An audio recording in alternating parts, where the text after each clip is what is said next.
Hello everyone, my name is Jenna and I'm going to be presenting on the NCAA women's basketball controversy regarding their weight room.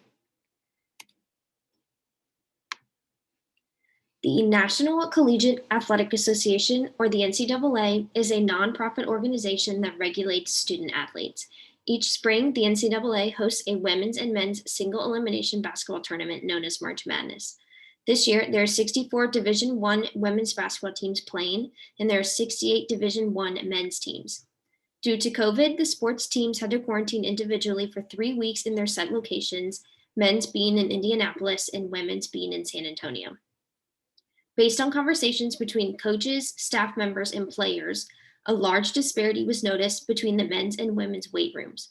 Allie Kirshner, a women's basketball coach at Stanford, made the post available to the public via Instagram. In the top photo, we see the fully equipped men's weight room, and in the bottom picture, the women's weight room consists of a dumbbell, tower rack, and a few yoga mats. To the right of the picture, Kirshner tagged the NCAA and March Madness accounts on Instagram, and this caused an uproar on social media. The NCAA Vice President of Women's Basketball, Lynn Holzman, responded to Kirshner's Instagram post with a public statement.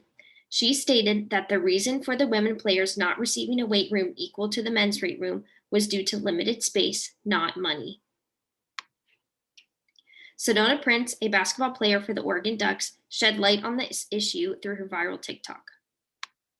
I got something to show y'all. So for the NCAA March Madness, the biggest tournament in college basketball for women, this is our weight room. Let me show y'all the men's weight room.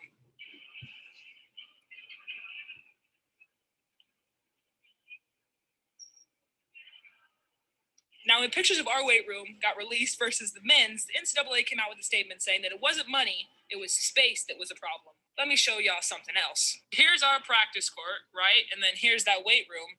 And then here's all this extra space. If you aren't upset about this problem, then you're a part of it. This TikTok went viral within a few hours, and then it ranged everyone on several platforms. Steph Curry, a well-known player for the Golden State Warriors, used his platform and stardom to comment on this issue. He quote tweeted Prince's TikTok and called out March Madness and the NCAA as well. With the help of Steph Curry and other well-known social media names, fitness businesses and organizations reached out to the NCAA through Twitter in support of the women athletes. Dick's Sporting Goods, Orange Theory Fitness, and Tonal are some to name a few. These tweets received very supportive and uplifting responses, and this inequality was becoming noticed by more and more people. As far as I'm concerned, the NCAA did not respond to these companies' tweets. Through the power of social media and the common understanding of this systematic injustice, the NCAA women's basketball team received a fully equipped weight room. Guess what, guys? We got a weight room. Yeah! We got a ton more dumbbells. Look at that. Look at all these racks for squats and whatever we want to do. We got a bunch of bands. Look at this, guys. And we got some equipment. Hey, thank you, NCAA, for listening to us. We appreciate y'all. Thank you so much, for real. Yay, guys! Despite the victory associated with the weight room, Sedona Prince was able to document her experiences through the NCAA COVID bubble. Following the weight room controversy came discrepancies regarding the unappetizing food supplied to the women athletes. When confronted with this issue, the NCAA Vice President of Women's Basketball simply said, "Some of the girls are picky eaters." Here's another one of Prince's TikToks that showcases the true reality of being a women athlete in the NCAA during COVID-19. It's dinner time, and we're finally together. It looks like we got some kind of meat here. Mashed potatoes and vegetables, a salad, a roll, and a fudge brownie. And everyone is saying this is Salisbury steak. How you feeling, Mike? Are you excited? Okay, Mike's gonna try it with me. Ready?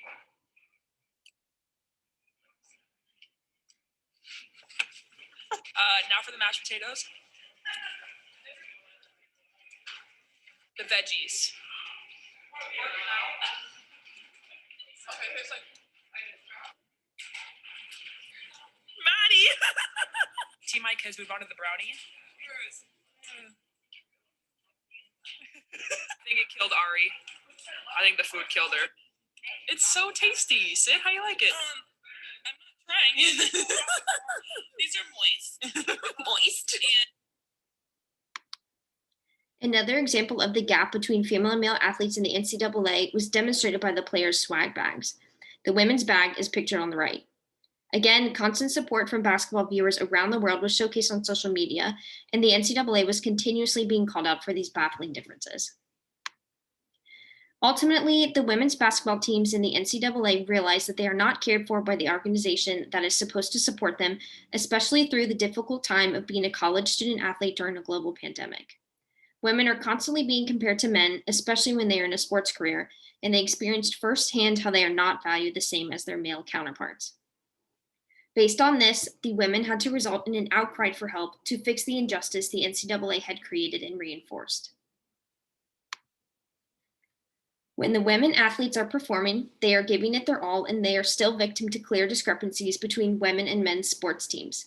By the NCAA not supplying the women a fully equipped and functional weight room to begin with, they were reinforcing negative gender stereotypes where men are the ones that lift weights and women don't. Even after months of planning this tournament, several individuals with authority okayed this women's insufficient weight room.